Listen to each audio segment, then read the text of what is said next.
پھر افسانے پہ تبصرہ بھی کرتے ہیں، فون بھی کرتے ہیں، جس سے افسانہ نگار ہو یا کوئی شاعر اس کی حوصلہ افزائی ہوتی ہے. جی.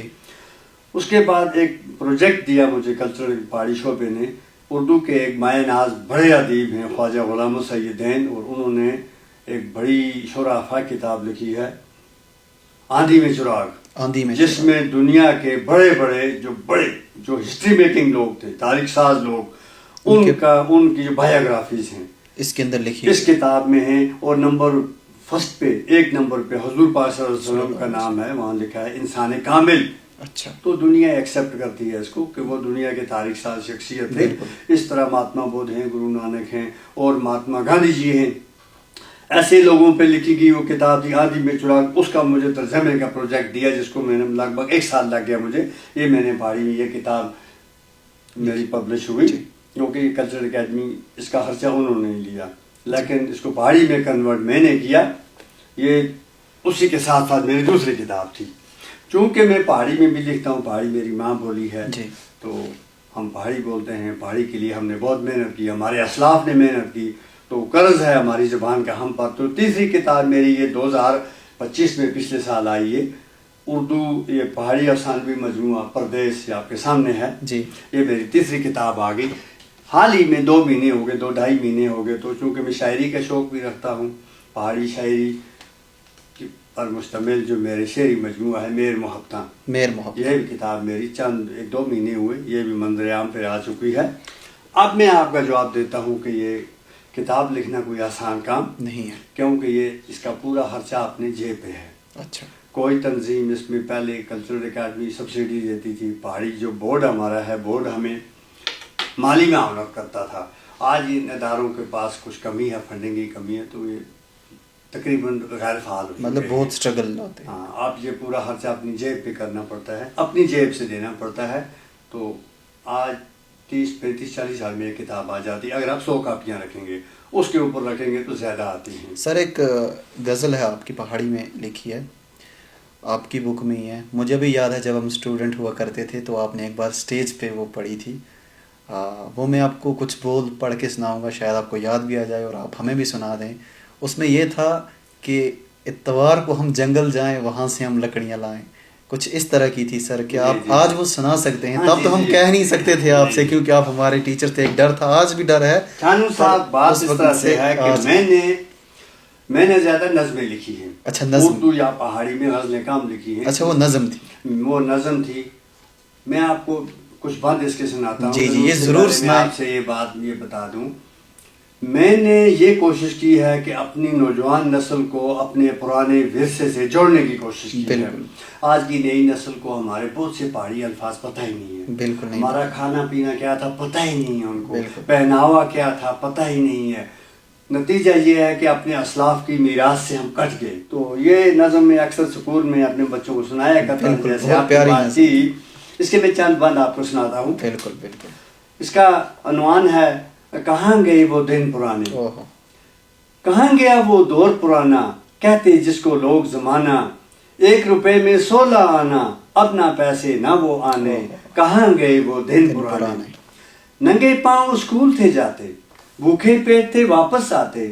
نہ تھی ٹوپی نہ تھے جوتے، تن پہ تھے ملبوس پرانے. کہاں گئے وہ دن پرانے. ایک کمرہ تھا اسکول ہمارا، نیچے مٹی دھول غبارہ.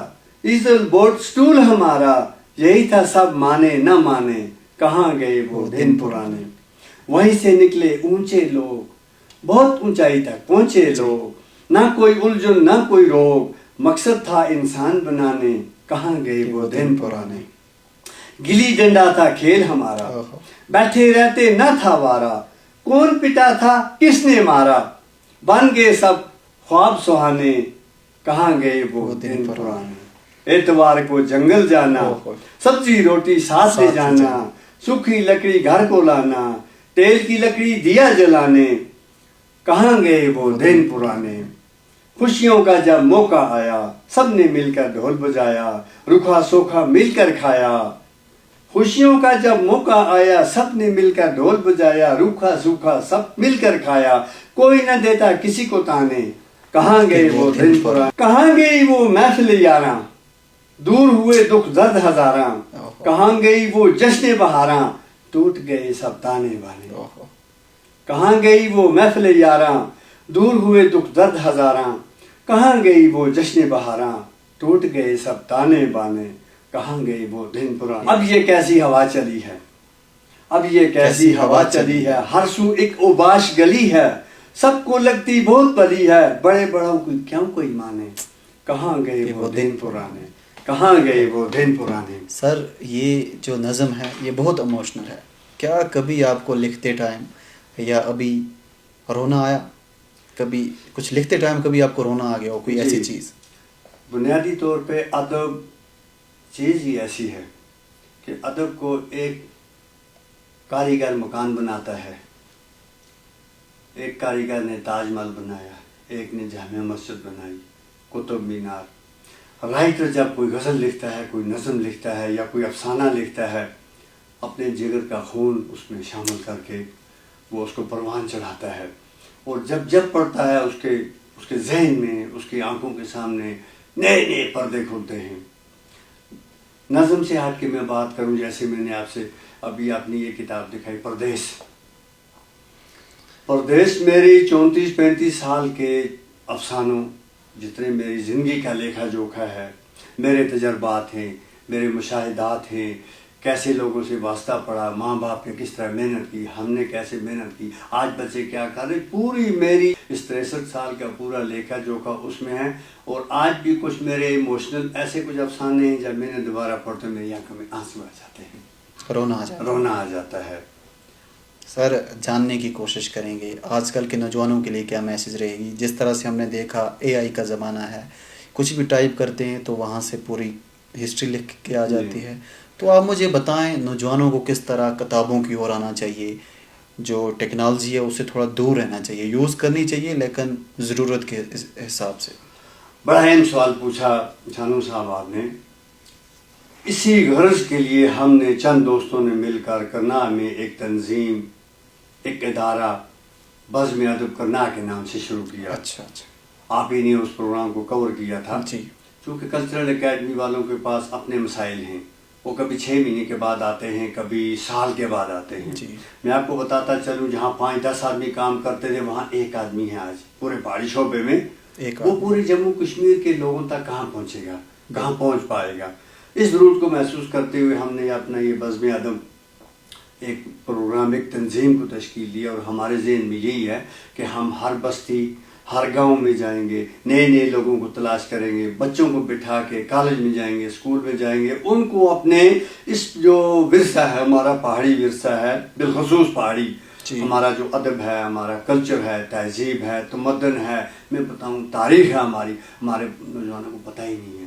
ہمارے نوجوانوں کو اپنے میراث جو ہے اسلاف کی، اس کی طرف نہ رجحان ہے، نہ زبان کی طرف، تو ہم پوری کوشش کریں گے ان کو اپنی اس بزم ادب میں شامل کرنے کی۔ ان سے کچھ جن لوگوں میں کچھ ٹیلنٹ ہے، جیسے ٹیلنٹ ہنٹ پروگرام ہوتا ہے، ہم نے اس کی شروعات کر دی ہے انشاءاللہ آہستہ آہستہ۔ ضرورت بہت زیادہ ہے کہ اپنے نوجوانوں کو اپنے اس ورثے کی طرف جوڑنے کی، کیونکہ ہم جتنی ترقی کر رہے ہیں، پرندہ جتنا اونچا اڑ جائے اس کو واپس اسی زمین پہ آنا ہے۔ یہ سب جاننے کی کوشش کریں گے۔ عربک استاد تھے، اب اس سے واسطہ تھا، تو عربی سیکھنا کتنا ضروری ہے؟ عربی سیکھنا اتنا ضروری ہے جتنا کھانا کھانا ضروری ہے، پانی پینا ضروری ہے، کیونکہ ہم جتنے ترقی کر لیں، ہمارا واسطہ دنیا کے سب سے بڑے ہیرو ہمارے پیشوا ہیں، ہمارے ہیرو ہیں، دنیا مانتی ہے حضرت محمد صلی اللہ علیہ وسلم۔ اور سب سے بڑا دنیا میں اگر کوئی ہے تو کوئی بھگوان کہہ دے، خدا کہہ دے، اللہ کہہ دے، نام ایک ہی ہے، ہم اللہ کہتے ہیں، اس کا صفاتی نام 99 یا 99 ہے۔